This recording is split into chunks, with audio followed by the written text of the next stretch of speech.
Before we get started, I'd like to thank my Patreon sponsors right here. Starting at $1 a month, you can help out the channel, get access to my Patreon-only Discord server where I hang out and everything. I do voice chat, about once a week or so. I'm trying to do now, as well as I upload the files for things I've made in the past, like my Hummingbird and Strike stock attachment point if you want something that like folds over or whatever, as well as photos and videos of what I'm working on at the time, so you can kind of get a sneak peek of what's coming up, as well as get kind of a say in what I'm making a video on next.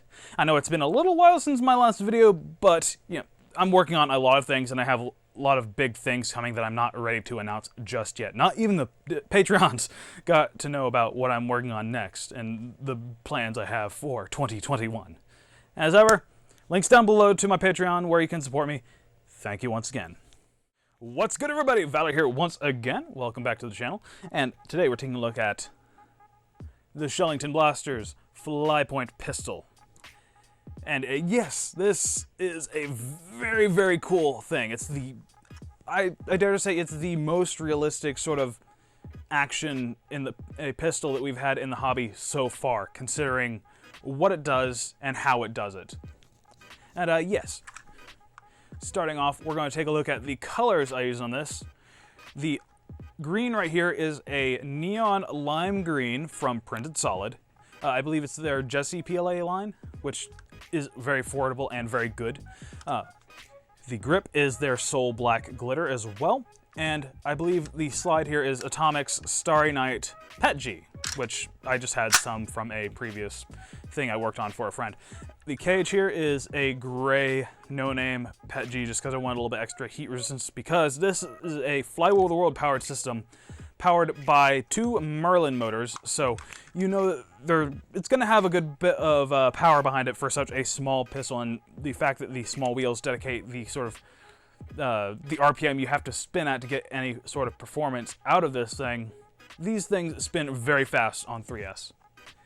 And yeah, just the orange is the Jesse PLA once again. And this thing is just a chunky pistol.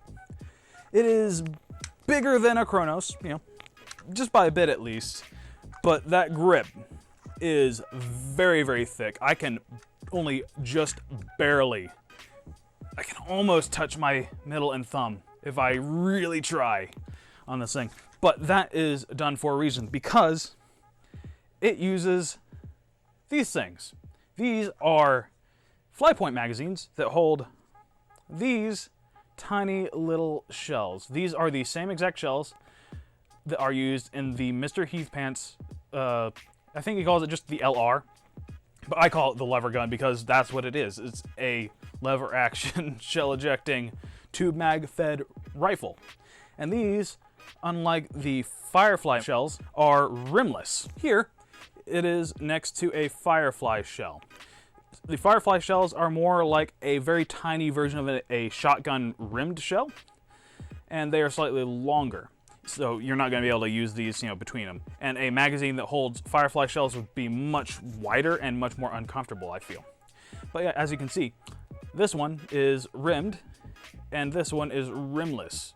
Rimless means that there's no, rim sticking out. It still has a rim for a extractor to catch on, but it's, it's meant to be able to put in a mag and everything and a lot of other things, so you don't end up with things catching on each other. Because one of these, if you're not careful while loading a magazine with rimmed shells, they can catch on each other and they wouldn't slide easily over each other. As you can see, the rim on this actually goes into the rim on the Flypoint shell. And yeah, these things are really good, and I think it's a really cool ecosystem to be in for shells. As you can see, I have quite a bit of them already. I think I've got about 200-ish, and I'm printing more. I print them out about 25 at a time on my Ender 3, and I print them out in this nice bright orange filament so I don't, lose them as easily. It's easy to find orange shells in the grass. And how does this thing work? Well, you take your magazine, stick it in the grip, it clicks into place and everything. And this is the standard sort of butt plate on the magazine. There are also extensions that bring the capacity up to about 10.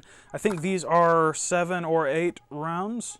Don't quote me on that, but it's enough to run these fairly effectively as a sidearm or even primary if you're taking your shots more judicially and aiming more. And now that you got your mag in, you can pull the trigger, but it won't do anything for that first shot. What you want to do, push this button. That is your slide release, because if it's not pressed, the slide locks. What you do, push it, pull it back. You can see your shell right there, and then you just let it go.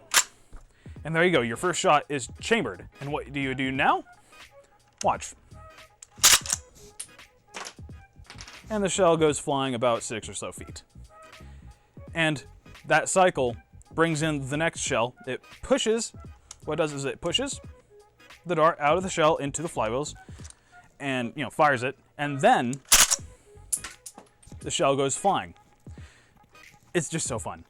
I think I had 3 shots loaded in this magazine, so let's fire one more. That shell goes flying, and there you go. Your slide is open. Now, if you wanted to, you could easily just hit the slide release lever right here. And that lever right there is actually hit by a small piece on the follower of the magazine that actually pushes up on it, and there's a little bit in here that actually pushes the lever up so your slide stays back, so you don't try firing again, because if you try pulling now, you'll just get the spring tension of that. Your motors will rev and everything, but you're not going to be firing anymore. You can drop your mag, slap a new mag in, put it in, and then you just hit the lever, and that will actually chamber your next round, and you're ready to go again. It is very realistic to how a lot of modern, handguns work, which, the prototype name of this was just the handgun, because that's what it is. Now, what we're going to do is we're going to take this outside, we're going to fire a bit, and yeah, we're just going to have a little fun with firing a bunch of shells. All right, we're outside. There's a lot of noise and everything. I live, just outside the city, so it's inevitable. The highway's right kind of over there. We're going to take a few shots of the shorter magazine with the smaller butt plate and everything that sits closer to the grip. Chamber around. I love the sound of Merlins because they scream like a banshee. They're not quite as loud as Wacom's Shell Pie, because I think his wheels were slightly unbalanced for whatever reason, but yeah. And that one, whirl the bird a little bit. There we go. And the sound is just so fun. The ranges are iffy. I think that I need to find the exact right dart for this, and my wheels could also be a little bit misaligned. One is very slightly lower. I'm not sure if that would be enough to cause it to whirly bird, but yeah, drop a mag. And now with the fully loaded 10 rounder, and that bumped it just enough to load the next one in. That's a cool thing. I'm not sure if that's an intended feature or not, but there we go.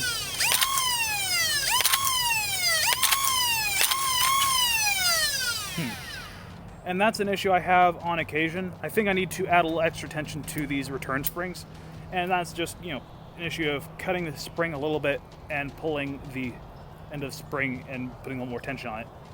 When that happens, you just, push it forward. It seems to happen if you just pull the trigger faster. And those are, decent ranges for such a little blaster. I mean, that's more than acceptable for something like HVZ or even like a CQB Arena, or say if you're doing Ragfest for 5v5. And yeah, that's just such a nice feeling. And now I gotta go clean up my shells, and we'll go back inside. And we're back inside. Are shells the most practical? No. But this is one of the best feeling blasters I've used in a very long time. Especially considering, I've used things that have ejected shells in the past, like the Spring Thunder, and that also felt really, really good. But I didn't get to use it that much because, not many games require me to have a shotgun like that. And the fact that, those shells are a whole lot bigger means that you're using a little bit more filament per one. So if you, lose one or whatever, it's a little more loss. And like the Busby shells back in the day, like they were Busby shells. They were not really universal. They were universal to Busby stuff, but they had like built-in air restrictors and everything. These shells are universal between flywheelers and springers because they have a large enough hole in the back that, you know, a pusher is able to push a dart into flywheels, as well as the fact that, you know, if it seats up to a barrel with like a washer, a rubber washer, and this seals, you've got yourself a sealed breech and everything with an extra step. It's so fun to use these things because of that extra little gimmick and everything and the action of this. I'm just gonna go ahead and take the battery out of here. This thing is able to take fairly large batteries and everything. I currently just have one of my Venom 3S's in here. It's a little bit of a tight fit just with the plug and everything because I use these plugs with the extra little backs on them. But you know, this is a 1300 milliamp hour 3S. It's got enough charge for these wheels and everything. You can also put a 2S in there if you want to, you know, gimp yourself a little bit for, say, if there are kids around or something, you don't want to hit them too hard. That's great, but the action of this, that is everything to me for this blaster. Like, it doesn't have to be completely, you know, practical or anything. If I want something that's absolutely just like destroyer of worlds, hits 300 plus FPS, I'll use my Lynx. But you know, this thing actually matches my my lower powered Lynx that I built for like HVZ use and everything. So I could have a full loadout with just that and this. And considering it uses different magazines and everything for a secondary, you can easily drop in a new round. Say if you run out of darts and everything, you have a few like in a loose bag somewhere, you can just drop one in there and release that slide and it will chamber that and you can fire it. Hey, caught it. But the action and the feel of it is so good. And you got options for, you know, rails and everything. There's a battery cover with rail on it and everything. You got rail for upside and the top, well, reverse that. But you're like, it's so big and everything. I got small hands. Well, you know, then don't get something like this. Like if you want something that ejects shells, get yourself something like a Firefly that, you know, has a tube mag and everything, so you can have a grip that's nice and skinny. And hey, how do I holster such a thing? Like you might be able to fit it in a Zombie Strike holster or anything, since those things can fit like a Magnus in it, and these are, you know, roughly the same size. It's a little bit thicker. There is an option for a holster, which that's what this plate right here is. It is a holster plate and everything. I just need to get the magnets from out of darts, so I can, you know, have this on my hip or my side or whatever. Like I could put it on my back, but that'd be a bit of a weird spot. Magazines are big and everything. I mean, you need to use 2 springs, so that's $4 in springs right there, and then a few cents in filament, and then the screw for the butt plate. But yeah, like, what do you guys think? Like I can ramble at a camera for hours on end about this thing at this point, just because it's so fun. Like I don't even need to have darts and a battery in here. I can just have a mag full of empty shells and just, you know, cycle the bolt over and over again, just because that's fun. Like, and like another feature is, you know, these shells, these magazines have a little bit of extra spring tension on the pusher, the follower, so it'll actually drop free, even if it's like slightly upside down. It'll kick itself out, so you can gravity drop these things very easily. But yeah, let me know what you think down in the comments below about what your thoughts on this sort of thing are, just like on how realistic or anything. So you definitely don't want to print it in black. Like this, like it's a bit chunky to be a real pistol, but it could still be a real thing. Definitely print it in bright colors and everything. And yeah, it's very fun. If you want options for orange muzzles, there are options. There's like a pack of them on Shellington Blaster's website where you can, you know, download the files, print them yourself and everything. They attach to the barrel itself, which you can pull out a little bit. You have to loosen the 2 screws on the top of the frame here, but then you can have the barrel sticking out a little bit and that clamps to it and all that. It's fairly straightforward. But yeah, let me know down below. Thanks to my patrons once again. Thanks for watching.